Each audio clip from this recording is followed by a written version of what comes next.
Hola a todos, bienvenidos a un nuevo programa de Actualidades para Todos. En esta ocasión contamos, como las veces anteriores, con nuestros queridos amigos Emilio Carrillo y Juan Torres y Emilio Carrillo, con los que compartiremos los temas que están vibrando en la actualidad en los medios de comunicación y los trataremos desde un punto de vista, digamos, distinto, en función del sentir de cada uno con respecto al tema que tratemos.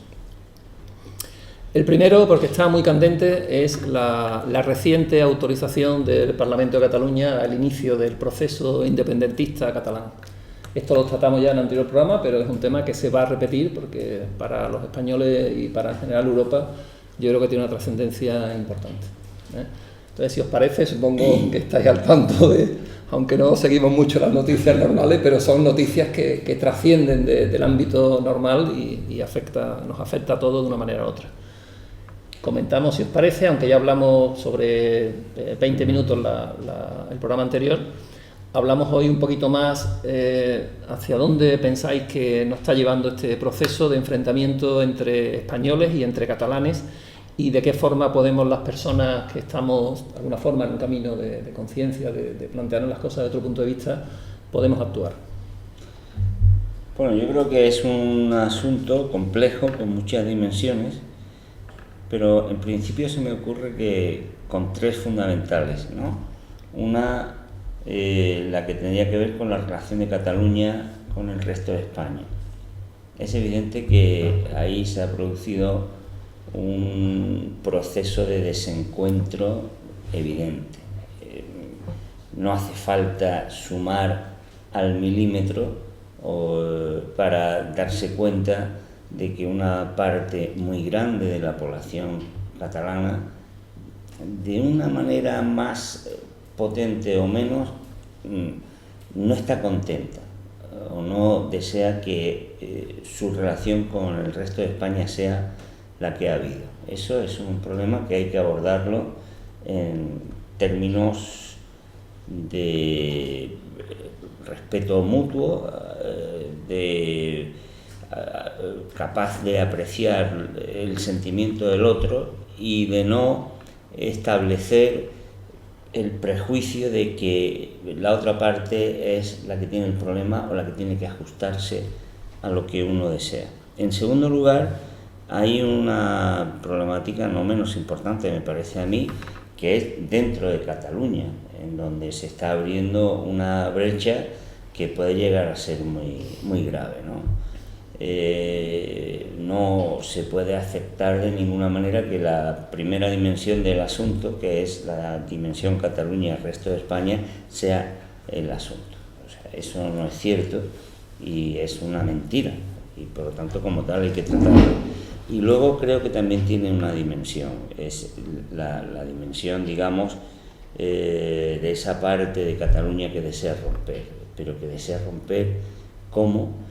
Y de qué manera, anteponiendo su idea de Cataluña a la idea que puedan tener sus compatriotas y por encima de la voluntad de cualquier otro compatriota. Es verdad que eso también se da en el resto de España con ese nacionalismo españolista, a veces incluso más duro y más pernicioso que el periférico porque ha tenido el poder, ¿no? Pero creo que también eso es una reflexión que hay que poner sobre la mesa, ¿no? ¿Dónde puede llegar la vindicación de un pueblo, de un grupo social que solo se escucha a sí mismo, ¿no? Te va fuerte, sí. En parte de lo que comentamos ya en el programa anterior y a lo que ha comentado Juan, la verdad es que poco que añadir. Quizás solamente volver a subrayar la importancia del diálogo en cualquier proceso de este tipo, que es precisamente lo que ha faltado y lo que está faltando. No hay diálogo. No hay diálogo ni por una parte ni por otra, ¿no? Y el diálogo para solventar situaciones como esta es crucial. Después también recordar algo absolutamente evidente, ¿no? En la que muchas personas de corazón así sentimos, ¿no? Que todo este lío de fronteras o de territorios rotos no es lo que sentimos en nuestro corazón. Lo que sentimos es precisamente que el planeta es uno, que la humanidad es una Y ya si se hace extraño que estemos divididos en 200 y pico de países, ¿no? Con 200 y pico de banderas, que también ahora dentro de los países y con cada bandera surjan más banderas y más divisiones, pues a mí desde el punto de vista del corazón se me hace extraño. Y dicho lo del diálogo que va unido al respeto que ha comentado Juan y subrayado también esta extrañeza, ¿no? Porque desde la unidad todos estos procesos de división pues van como a contracorriente, y da igual quién lo inspire y bajo la bandera que lo inspiren van a contracorriente. Quizás uniendo ambas cosas o como corolario de ambas cosas, fui claro en el programa anterior y también lo soy ahora. La única salida que yo veo a la situación que hay ya no solamente en Cataluña, sino latente en otros puntos del territorio del Estado español, como es el País Vasco, porque lo que está aconteciendo en Cataluña no es sino el preámbulo de lo que va a acontecer en el País Vasco. No le veo otra solución posible que la expresión libre de los ciudadanos y el utilizar un método democrático como es un referéndum de autodeterminación, no le veo otra. Y personalmente no me vale la razón de que no está previsto en la Constitución. Vamos a ver, como que no está previsto en la Constitución, tampoco estaba previsto en la Constitución que pagarle la deuda pública a la banca privada sea prioridad absoluta y se cambió en una semana, ¿no? Entonces no me vale que la Constitución, no me dice la Constitución es algo vivo que habrá que ir adaptando a las necesidades de la sociedad española, ¿no? Y personalmente creo que, como corolario, insisto, yo me decantaría claramente, ¿no?, por un referéndum donde lo que resulte y asunto solucionado. Sí, pero eso... Y además los referéndums no son fijos permanentemente en el tiempo. No hace mucho ha habido un referéndum en Escocia y no ha pasado nada. Ha salido no a la independencia como podría haber salido sí. Y eso no conlleva que a lo mejor dentro de 10, 15 o 30 años, nuevamente los movimientos sociales que han impulsado este referéndum pongan sobre la mesa la realización de otro. En un país tan, entre comillas, desarrollado, tan equilibrado como es Canadá, hay un Estado, que es Quebec, que tienen referéndum de independencia cada X años, porque los que salen derrotados, que son los que piden la independencia, tienen la fuerza suficiente como para proponer que al pasar un tiempo se vuelva a hacer un referéndum. Y no pasa nada, es decir, allí no ha ocurrido nada, ni se ha destruido el Estado de Canadá. Entonces yo creo que nos ponemos demasiado tremendistas y que cuando se da una situación como esta, tenemos que ir a, por lo menos, el único recurso sensato que yo vislumbro, que no es la imposición, que no es nada que tenga que ver con que lo que yo digo es lo que se hace, sino simplemente utilizar un medio democrático como es la autodeterminación. Y además creo que sería bueno que fuéramos metiendo esta práctica en muchas cosas de nuestra vida social, que no solamente sea para el tema territorial, sino para otras muchas cosas, donde la sociedad, donde el ciudadano pueda expresarse con toda libertad sobre muchos temas que hoy día son hurtados por el debate político y por el debate entre partidos políticos. Ya lo comentamos. La pregunta era un poco más, como esos son lo que estáis comentando, labores o tareas encomendando a las instituciones, y las instituciones no van por los caminos que planteáis de diálogo, de referéndum, no van por ahí, van por el enfrentamiento, está enfocado todo al enfrentamiento. Entonces, la persona individual que sentirá como quiera, independentismo o no, pero la persona qué puede hacer, ¿no? Que puede en conciencia, yo como colaboro a evitar este disparate al que las instituciones nos están acorralando, ¿no? Es un poco, era más la pregunta, más que las instituciones que sabemos que no van por ese camino de diálogo, ¿no? Que no se sientan a dialogar y decir, oye, vamos a arreglar esto, no, cada uno defiende su postura, en vez de ponerse en lugar del otro, decir, vamos a consultar, estoy de acuerdo pero dado que eso se está planteando, las personas que quieran vivir en paz, digamos, que quieran decir, oye, a mí no me interesa esto, pero me estoy metiendo en un callejón que ya no me hablo con mi familia, los amigos, me hablo y ya ahí que se está produciendo, ¿no? ¿Qué se puede hacer? ¿Se le puede decir algo a esas personas que no quieren entrar en esa batalla campal, por decir algo, que se está produciendo ya, donde se están dejando de hablar amigos o familia, que se puede recrudecer, ¿no? Hombre, en las instituciones,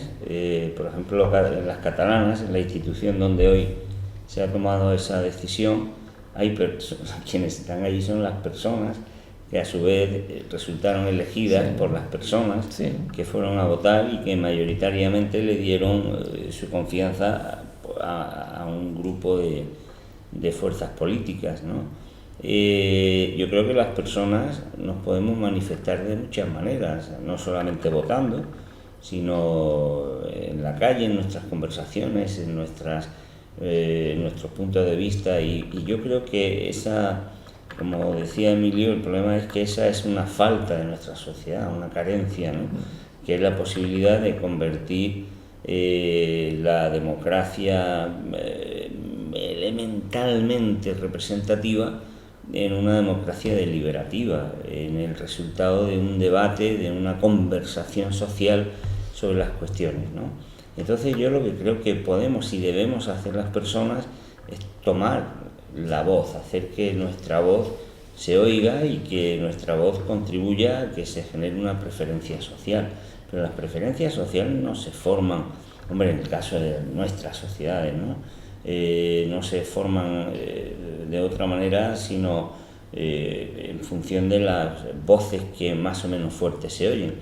Lo que ocurre es que, primero, yo creo que ni nos esforzamos por que se oiga nuestra voz, y luego, en segundo lugar, porque a veces tenemos o creemos que nuestra voz se va a oír en aquello que está hecho para que se oigan otras voces, ¿no? A veces le oigo a compañeros, amigos de partidos de izquierdas, progresistas, que dicen que no nos sacan nunca en los medios. Digo, hombre, pero ¿cómo te van a sacar si ese medio es del Banco de Bilbao, del Banco de Santander, que se mete allí su dinero para que ese medio le proteja?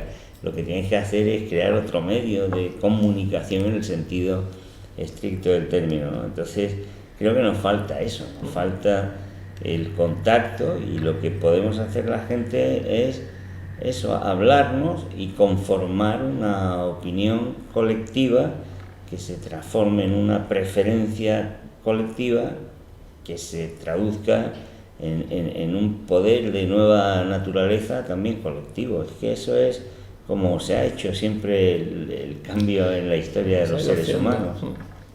Que cuando hablamos de instrumentos como el del referéndum de autodeterminación, claro, y al hilo ahora de la precisión que tú nos pides, ¿no?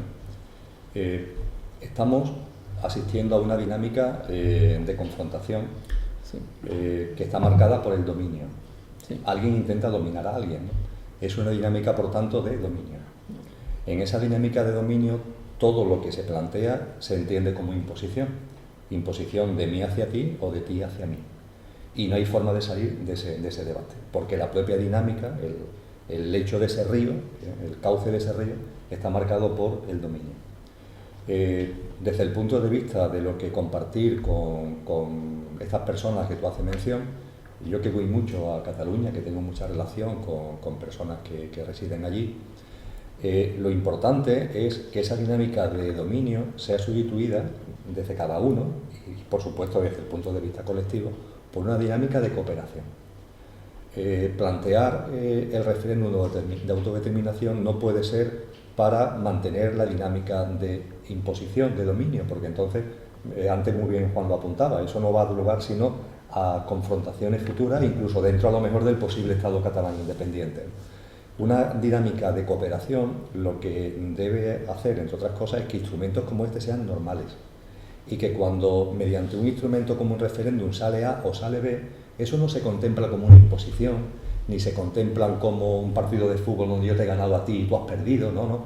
En cuanto que todo eso se ha planteado en dinámica de vencedores y perdedores, estamos en la dinámica de dominio, que no va a conducir nunca, nada más que a un callejón sin salida, a crear problemas donde no los hay, a convertir lo fácil en complicado, mientras que una dinámica de cooperación ocurre todo lo contrario, que cualquier cosa que ocurra como la dinámica de cooperación, pues se entiende desde el respeto, se entiende desde el diálogo.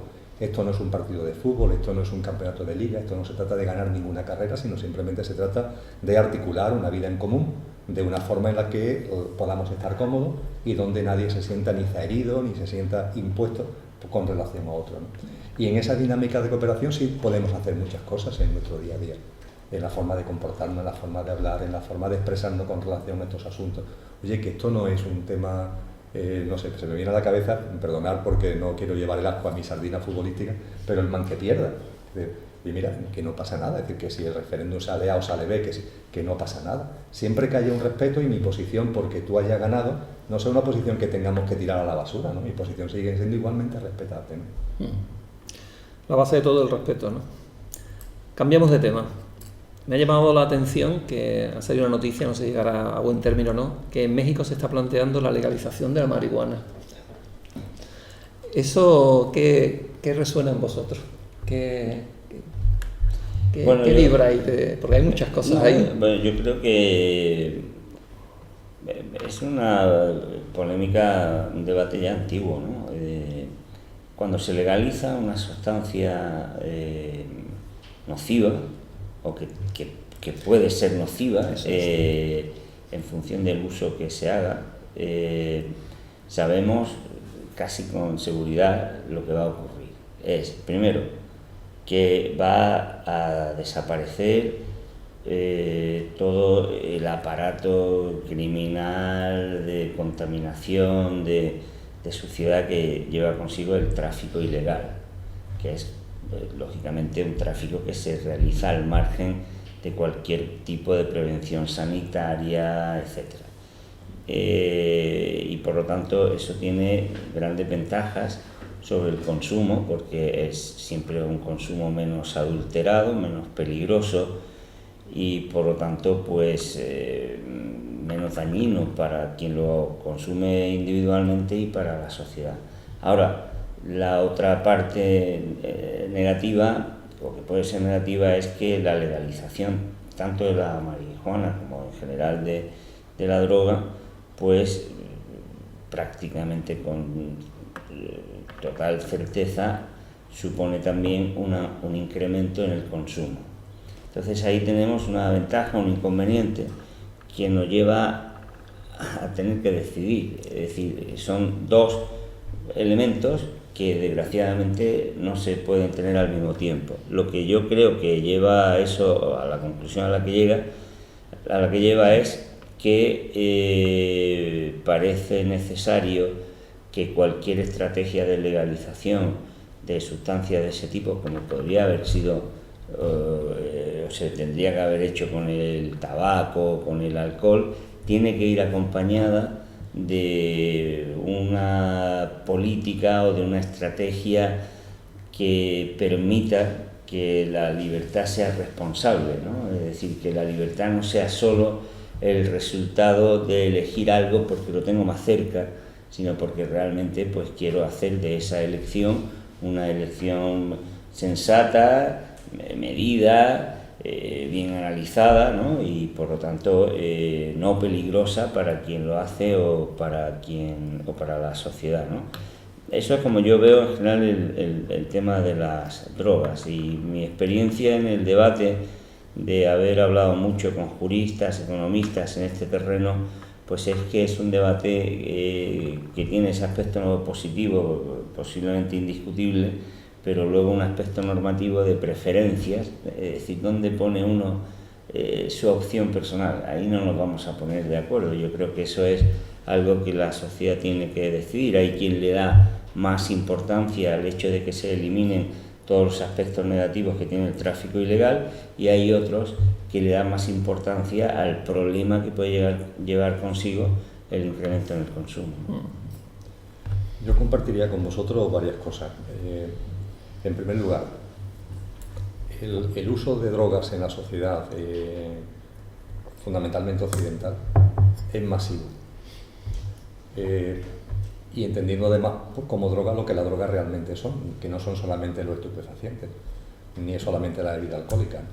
Hay multitud de drogas, de mucho tipo, drogas que cotidianamente están siendo esparcidas desde los medios de comunicación, desde el denominado sistema educativo, desde un montón de plataformas sociales que teóricamente están muy bien asentadas y reconocidas, entre comillas, pero que son unas grandes productoras de drogas y que a la gente la hace adicta a un montón de cosas que no tienen que ver con su empoderamiento, que no tienen que ver con el encuentro con uno mismo, que no tienen que ver con la puesta en valor de los dones y talentos que uno tiene, y de eso hay una enorme cantidad de drogas. Y sobre esas drogas nunca se habla. Están tan metidas en el sistema que no parecen drogas, parece como si fueran lo normal, pero no son normales.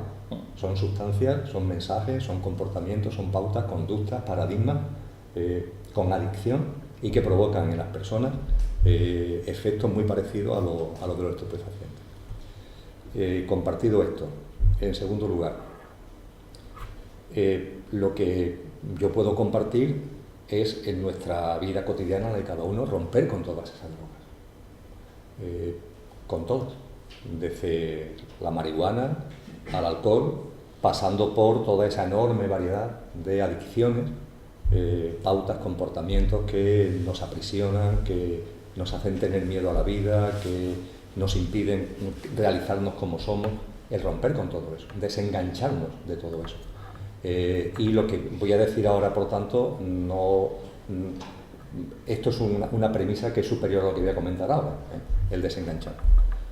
Y en tercer lugar y último, con estas premisas, no voy a andar con rodeo. Yo legalizaría los estupefacientes, la marihuana, la cocaína, la heroína. Yo no tendría ningún tipo de temor a la legalización de eso, por la sencilla razón de que hay multitud de drogas que están ya legalizadas, las que se llaman así y las que no se llaman.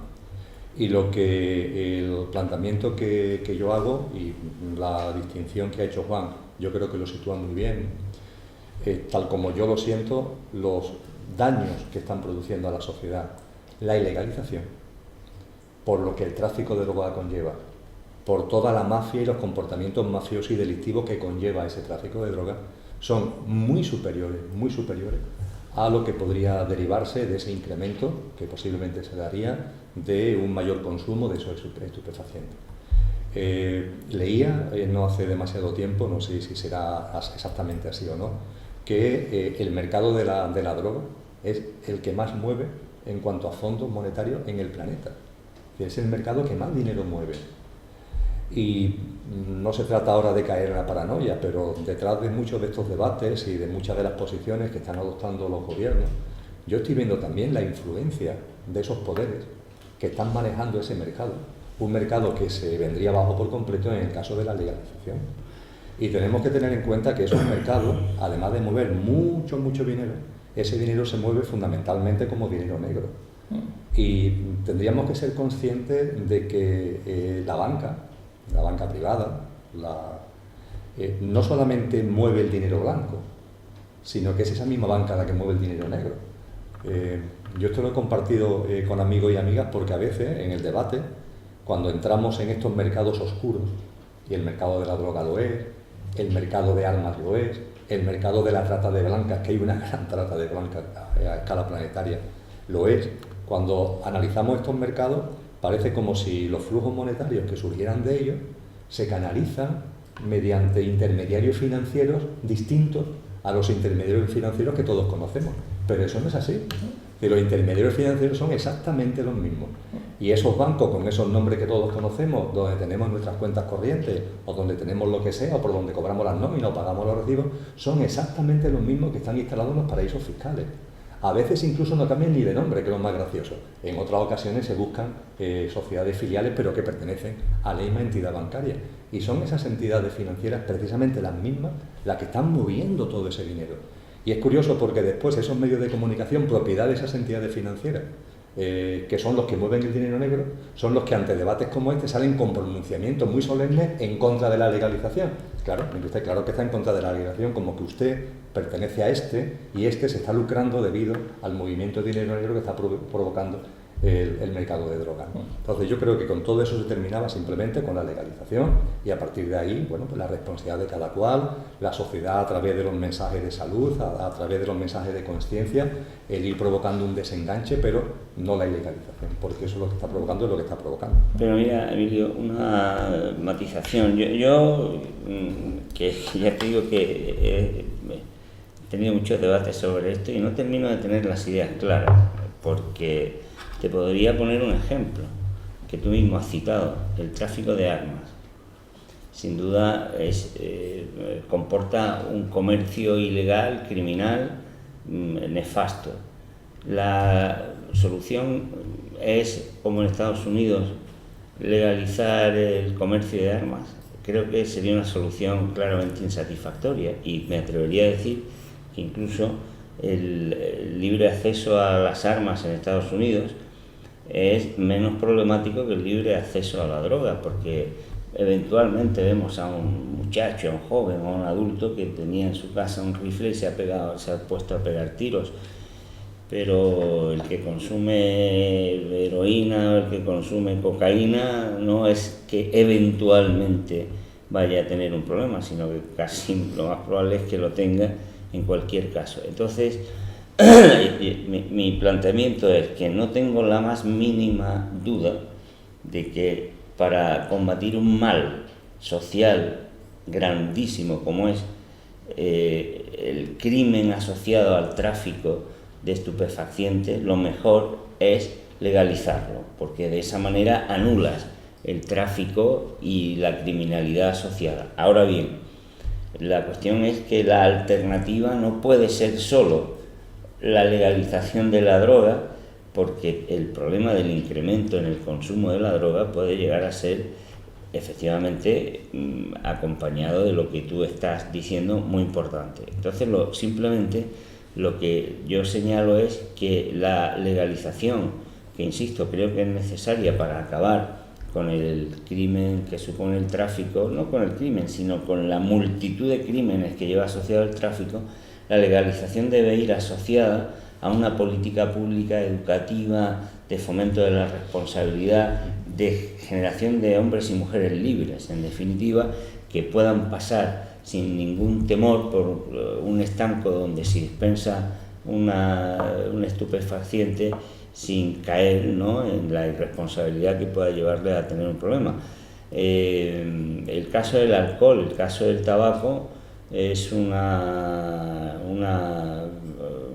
variable digna de estudio y que nos indica hasta qué punto, pues luego, claro, los productores legales también tienen estrategias para generar adicción a lo que están generando, ¿no? Entonces, el tema es un poquito más complicado. En una de sus dos partes, seguramente muy clara, y eso nos lleva a la legalización como alternativa, pero en la legalización, ojo, pueden aparecer problemas. Esta pregunta me vino porque cuando vi la noticia me trajo a la memoria que yo con 14 años fumaba y bebía cerveza con 14 años. ¿Y sabéis por qué lo hacía? Porque estaba prohibido. En mi casa no me dejaban fumar ni beber. Y entonces con 16 años empecé a trabajar y entonces empecé a fumar delante de mi madre. Como te vea tu padre y tal. Tengo edad para trabajar, tengo edad para fumar. Ya me atreví a fumar delante de mi padre. Y mi padre, fumando, digo, no tengo edad para trabajar. Empecé a trabajar en un banco. Tengo edad para fumar.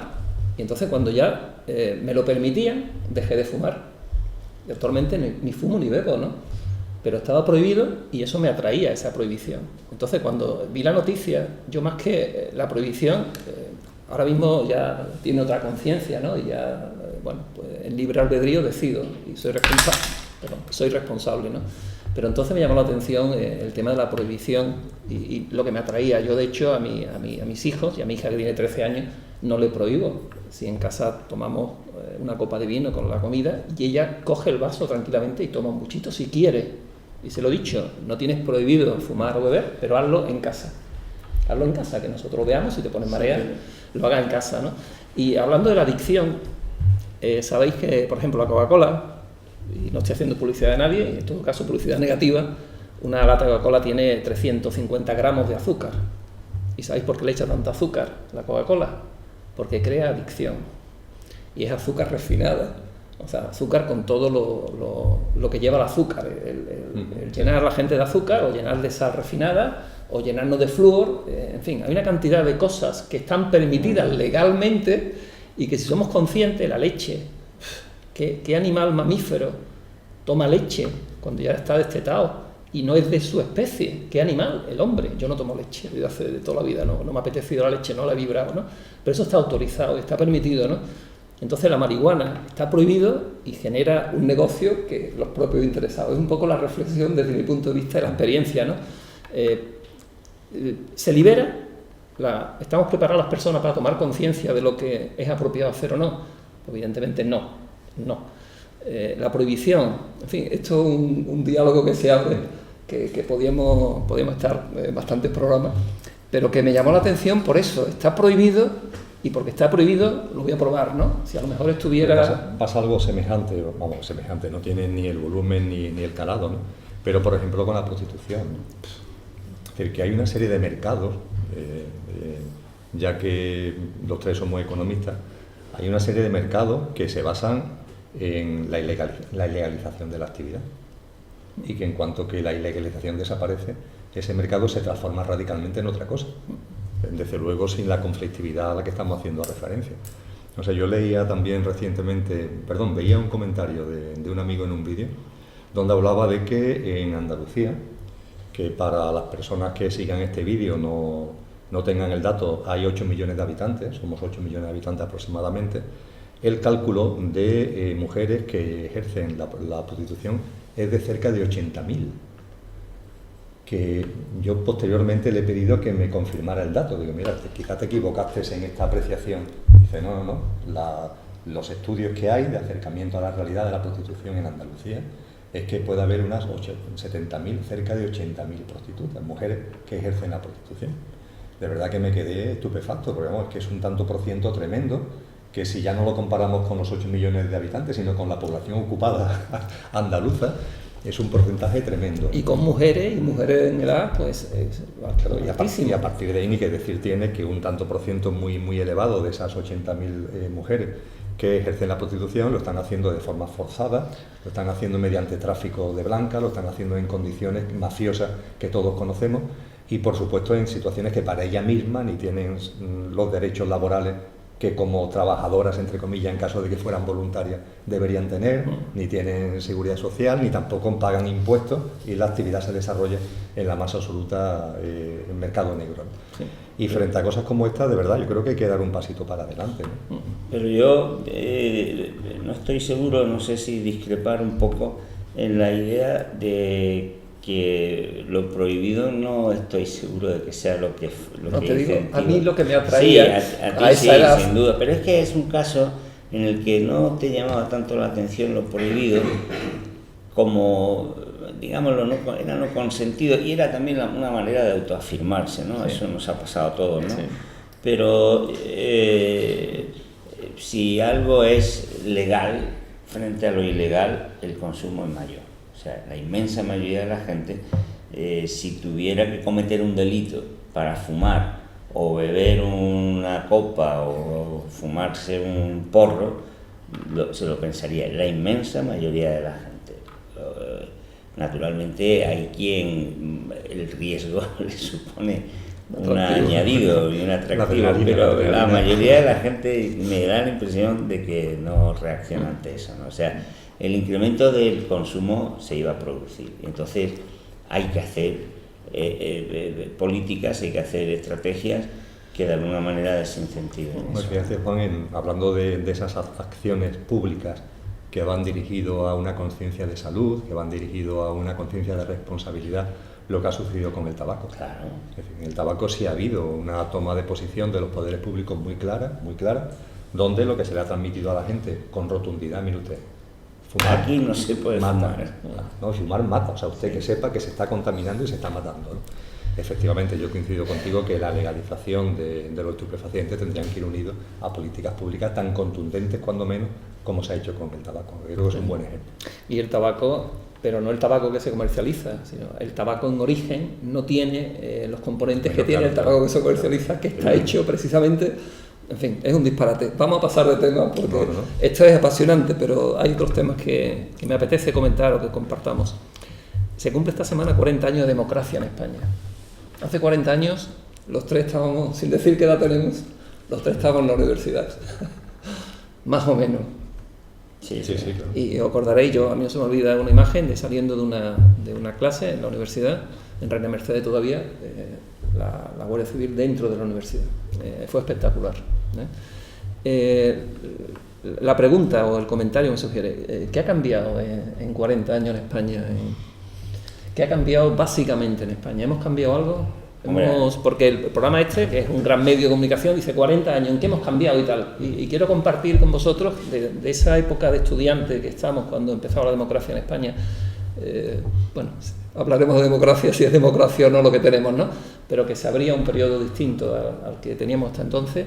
Hasta ahora, básicamente, habéis notado, evidentemente, todo evoluciona, pero ¿cómo os sentís? Hombre, el cambio es espectacular, vamos a ver, o sea, es entre que no tener libertad y tenerla, no tener democracia y tenerla. Otra cosa es que la libertad sea imperfecta y que la democracia deje mucho que desear, pero no existe. Hombre, frente a la democracia entre comillas que había cuando Franco y la que hay ahora, a mi modo de ver hay una diferencia considerable. O sea, es que nos metían en la cárcel.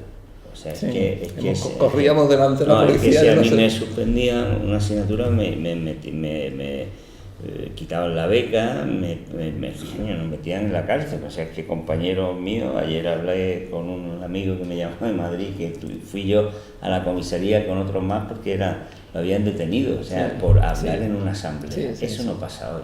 Y la diferencia es grande. O sea, si yo tuviera que vivir ahora con la tensión de que mañana a mi hijo se lo llevaran a la cárcel y le echaran por alto su carrera profesional o sus estudios, pues francamente viviría mucho peor. Diría que vivo en un sitio diferente, y en la época de la dictadura no se podía votar, no podíamos votar, o sea, por lo tanto la diferencia es entre el blanco y el negro. Ahora, ¿qué ocurre?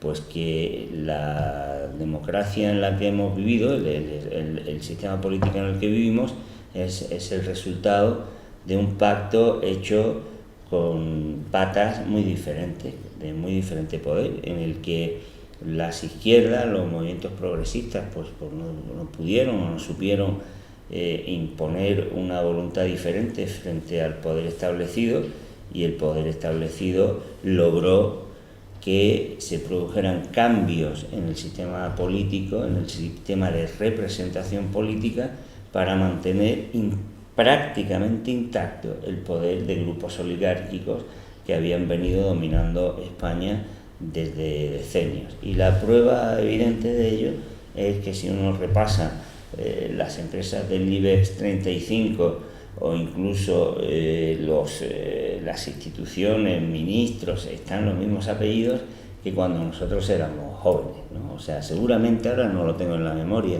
pero si ahora nos fuésemos al gobierno que había en el año 75, pues si no eran ya los mismos porque han ido muriendo, pues son los hijos. O sea, es que los apellidos, no voy a decir ahora ninguno porque si alguien se siente afectado, eso sí que ha ocurrido, y estamos viviendo en una democracia muy oligarquizada, con unos grupos de interés extraordinarios que cercenan de una manera muy directa y muy rotunda la posibilidad de vivir una democracia auténtica. Lo que ha pasado en estos últimos años con el Partido Popular, un Partido Popular que no ataca, que no condena a la dictadura, que defiende a sus símbolos, en fin, pues es una expresión de que esta democracia es bastante coja, ¿no? Hablando de lo que ha sido la evolución, ¿no? Volviendo al eje de tu pregunta, la evolución de la sociedad española desde los 40 años que vienen marcados, entiendo, por el referéndum de la Constitución, ¿no? Del 6 de diciembre del 78. Bueno, el 75 se habla cuando fue la muerte de Franco, ahora sí, pero hace 40 años, sí. Vale. Más o menos son los 40 años que ahora se celebran de esa democracia, que fue cuando murió Franco, y cuando murió Franco me refiero a ese día en la universidad. El 20 famoso. Noviembre, José Antonio. Entraron en la universidad, la policía, en fin, fue un tema fuerte impacto, ¿no? Ahora, antes los que hacían política corrían delante de la policía, y ahora los políticos parece que son los que envían la policía para evitar, ¿no? Han cambiado los papeles, ¿no? Pero bueno, es un poquito, da igual, de 30 y tantos años, pero situarnos del 75 para acá, ¿no? Sí, más o menos. Yo pondría el acento en lo siguiente. Obviamente la sociedad ha evolucionado tremendamente, y hacer el listado de las manifestaciones y plasmaciones de esa evolución sería interminable, estaríamos hablando horas y horas y horas.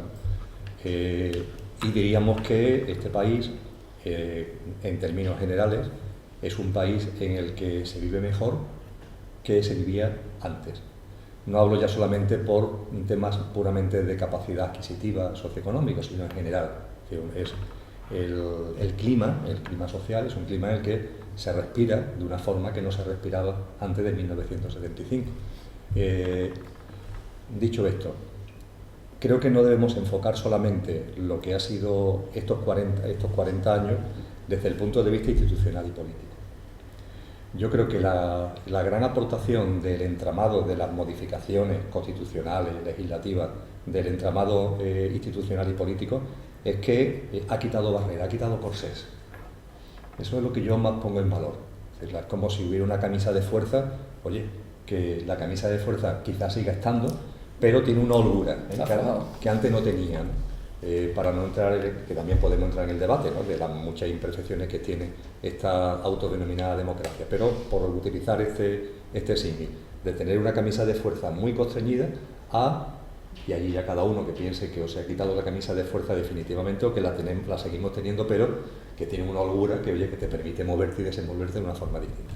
Bueno, pues ahí es donde yo quiero poner el acento, es decir, el hecho de que al tener esa holgura se han producido una serie de cambios sociales, pero que han sido consecuencia de la evolución de la sociedad, no de la evolución política, no de la evolución institucional.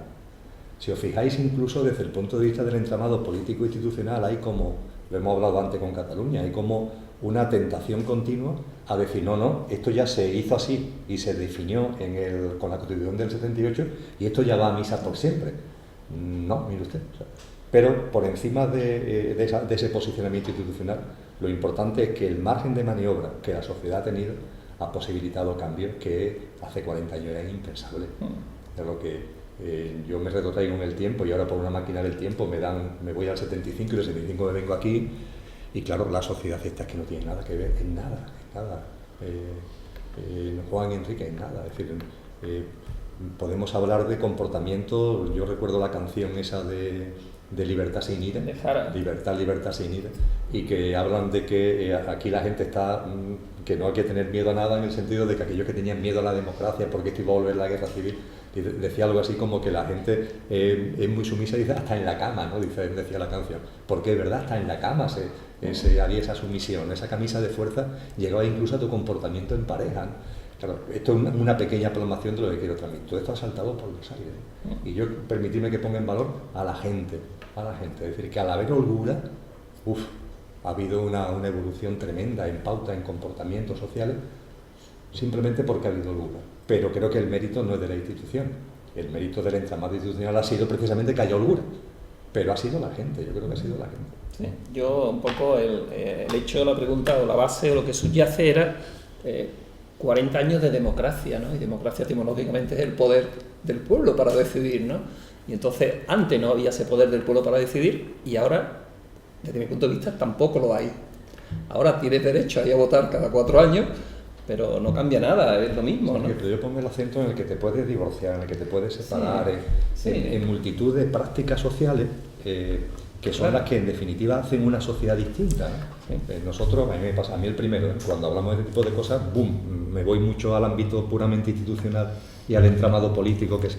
No, hay cosas que son mucho más trascendentes y mucho más importantes, que fluyen cuando hay margen para que fluyan, claro. Y en el 75 ese margen era extremadamente pequeño, muy obediente hasta en la cama, como es lo que decía la canción de Ar, muy obediente hasta en la cama.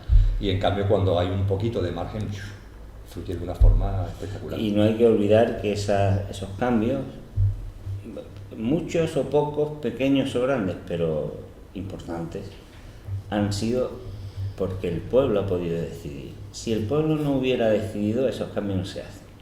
O sea, la dictadura no es un general que dice, hombre, ahora voy a controlar España. No.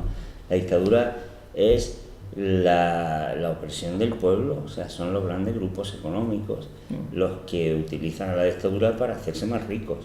Y si ceden, no es por gusto, es porque el pueblo ha tenido capacidad de hacer que las cosas sean de otra manera. ¿Qué ocurre? Que no hemos tenido la capacidad de llegar a donde a algunos nos hubiera gustado llegar, porque ahí tenemos pues a los mismos bancos, las eléctricas, robándonos igual o más que en la época de Franco, ¿no? Lo has dicho tú antes, los mismos apellidos, cambian los nombres, algún apellido. Bueno, pasamos de tema, si os parece, y vamos a deportes. El Mundial de Motos ha estado muy recientemente también en nuestras vidas, y tanto la patada famosa de Famosa, Rossi, ¿no? como Patana. el campeonato, la final del campeonato del mundo, con, bueno, si ha habido tal, haya habido, creo, enseñanzas importantes como para compartir, si os parece, tanto la forma, el pique primero de un señor, un motorista, Márquez, con Rossi, y hasta qué punto Rossi no aguanta más y ya, digamos, violencia, entra ya al trapo, y después, bueno, la final del campeonato, como tres españoles, dos que no se juegan nada, y como Rossi anuncia de que tal y no sé cuánto, en fin, ahí yo creo que hay, fuera del ámbito deportivo, hay mucha enseñanza, muchísimo potencial de enseñanza para compartir, y si os parece, vuestras impresiones, vuestros sentires son bienvenidos. Hombre, es que el deporte, yo de jovencillo hice mucho deporte, con escaso éxito, pero bueno, hacía deporte sobre todo de Está equipo. muy bien, Juan. De equipo. Se ve ahora que sirvió para algo. El éxito de hacerlo. No, y ahora, me ¿qué te jugaba, pasa? o sea, me gustaba, era muy deportista, siempre. Y luego, ya hace unos años lo he seguido. Y luego con mi hijo, que es un amante del deporte, o sea, yo cuando vivía en Málaga he sido socio del Málaga en segunda B, en segunda, de Unicaja, y lo pasaba muy bien con él, ¿no? Y he ido a llevarlo a jugar. Bueno, no, quiero decir que he vivido el deporte, ¿no? Y claro, es que es normal lo que tú dices, porque el deporte es una actividad en la que los seres humanos nos expresamos casi de una manera, o sea, de una manera muy completa. No solo, el deporte no es solo esfuerzo físico, es constancia, disciplina, es sentido del equipo, es cooperación, es lucha, es competencia, es inteligencia. O sea, es que el deporte, sobre todo el deporte colectivo, pero todo, o sea, nobleza. A mí me gusta ver, por ejemplo, el rugby, ¿no? Siendo tan duro, tan fuerte, tan agresivo, hombre, hasta un punto, ¿no? Pero tiene también una dimensión de nobleza y de disciplina, en el sentido de decir, hasta aquí puedo llegar, ¿no? De aceptación a lo que dice el árbitro, no se discute, ¿no? Entonces, claro, es normal que cualquier disciplina deportiva, pues, pueda uno verle cualquier dimensión humana, ¿no? En esto de estos días, yo casi no me había enterado, pero tuve la suerte el domingo de que estaba con un grupo de amigos, entre los cuales estaban motoristas muy aficionados a las motos, y entonces ellos me iban dando la clave, ¿no? Y entonces la enseñanza que he sacado es doble. Una, que en todo comportamiento humano que uno contempla hay dos elementos. Aquello que vemos de una manera, digamos, objetiva, y el juicio de intenciones que hacemos. A mí, si algo he evitado siempre, no sé quién me lo enseñaría, pero desde luego ha sido la enseñanza más eficaz que alguien me ha dado, es a no hacer juicios de intenciones. Porque es evidente que ningún ser humano puede conocer la intención de otro. Por lo tanto, no creo que se puedan hacer. Me desagrada profundamente cuando oigo a alguien decir, es que ese lo que quería era tirar al otro. Pues eso no, es imposible. No lo podemos saber. No lo podemos saber. Por lo tanto, como no lo podemos saber, mientras él no lo diga, nosotros no podemos llegar a esa conclusión. Y por otro lado, me decían mis amigos motoristas, si esto es más fácil de lo que parece. Es que esta gente son profesionales y están compitiendo. Y luchan constantemente por llegar. Y me decía ayer, dice, fíjate cómo Márquez no va a parar, incluso aunque no le convenga, no va a parar para intentar jugársela. Y efectivamente ocurrió. Pero no solamente fue eso, sino que, yo no sé si la interpretación que hacía mi amigo el motorista es acertada, ¿no? Pero la que me hizo, y decía, y fíjate cómo Pedrosa, que era el tercero, que era... tampoco tenía mucho, es más, lo suyo era que o Pedrosa o el otro hubieran intentado, en todo caso, ganar la carrera. Por luchar Pedrosa, hay un momento, que yo no me di cuenta, pero me lo dice mi amigo, y dice, mira, le ha impedido, le ha estorbado, y hace que Márquez, que iba el segundo, no pueda tener la comodidad y la posibilidad de adelantar, porque el propio de su equipo, la interpretación que me hacía era que va igual, tiene derecho también a luchar, ¿no? Y cuando a Márquez le criticaban, pero hombre, ¿y por qué? ¿Por qué detrás de Rossi? No, yo le pregunté a mi amigo y me dice, no, es que Márquez es que quiere ganar, es que esa es la competición, o sea, es el juego, por así decirlo, consiste en eso, ¿no? Lo demás son juicios de intenciones, ¿no? Que yo creo que es que no lo podemos hacer, a mí no me gusta hacerlo, ¿no? Ahora, es evidente que después, detrás de todo esto, pues imagino que hay intereses comerciales, de marcas y tal, yo eso ya lo desconozco, ¿no? Me gusta creer que lo que haya sea simplemente el espíritu de lucha, ¿no? Bueno, es como en una carrera, pues uno... es como a veces uno ve 100 metros y dice, es que al final se ha parado, hombre, que no creo que te estimas, pero puede ser, ¿no? Yo tengo no la suerte, porque no es suerte, es algo que me habré merecido, de tener de mis 3 hijos, que son los 3 sensacionales, el más pequeño, que tiene actualmente 26 años, se ha dedicado desde siempre a la actividad deportiva. Desde que era muy pequeño ha sido un talento en cualquier tipo de deporte. En un momento determinado lo enfocó hacia la práctica del fútbol, y cuando tuvo una edad donde tuvo que decidir entre seguir volcado en la práctica deportiva o centrarse en sus estudios, él voluntariamente, sin ninguna presión ni de su madre ni de su padre, decidió orientarse más hacia los estudios. En la Pablo Olavide, en la Universidad Pablo Olavide, realizó la licenciatura de Ciencias del Deporte, y bueno, una vez que terminó su licenciatura, él hoy es un profesional del deporte, no como practicante en una actividad deportiva, sino fundamentalmente como preparador físico. Preparador físico en general, pero también de deportista significado. Y eso lo complementa con una colaboración con la selección de Italia como analista físico, la selección de fútbol.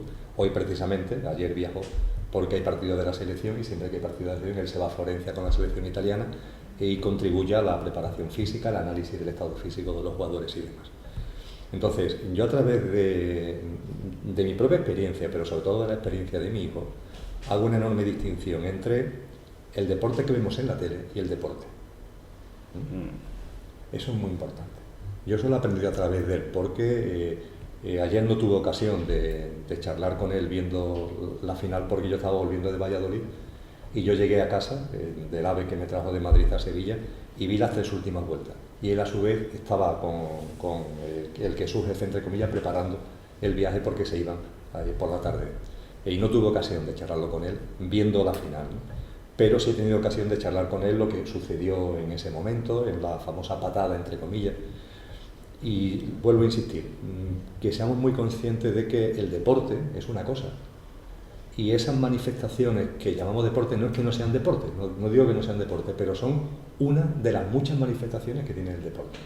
Pero lo cierto es que en el día a día, en cualquier ciudad española, hay decenas de miles de hombres y de mujeres de muy distintas edades que llevan a cabo una actividad deportiva. Y eso es realmente el deporte. Eso es realmente el deporte. Yo creo que hay que poner, Enrique, a ti que ese término sé que te gusta mucho, y en la fundación que presides y en esta televisión es su leitmotiv, consciente, pero que es también el deporte consciente.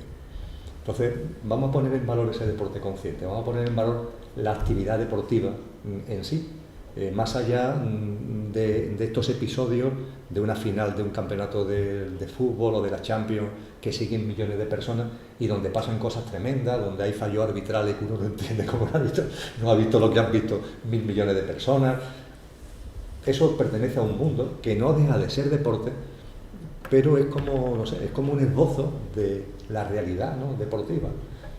Para mí, que el deporte también ha supuesto tanto, y que en mi proceso, vamos a llamarle conciencial, el hacer maratones, me he dado cuenta mucho después, fue lo que realmente marcó el antes y el después, el que me transformó como persona, ¿no? Empezar a correr en carrera de fondo, ese encuentro contigo mismo, ese conocimiento de ti mismo que te da el estar horas y horas toda la semana corriendo 90, 100 kilómetros, el cómo eso te va, sin que tú te des ni siquiera cuenta, cómo te va transformando, ¿no? Eso es lo que creo que es muy importante en la actividad deportiva, ¿no? Y eso, claro, no se transmite en acontecimientos como este, al contrario, nos hace ver una dimensión del deporte que parece que es exclusiva, pero no es exclusiva, ¿no? Permíteme que me haya ido por la tangente, pero haya puesto en valor esta parte, ¿no? Porque me parece muy importante, ¿no?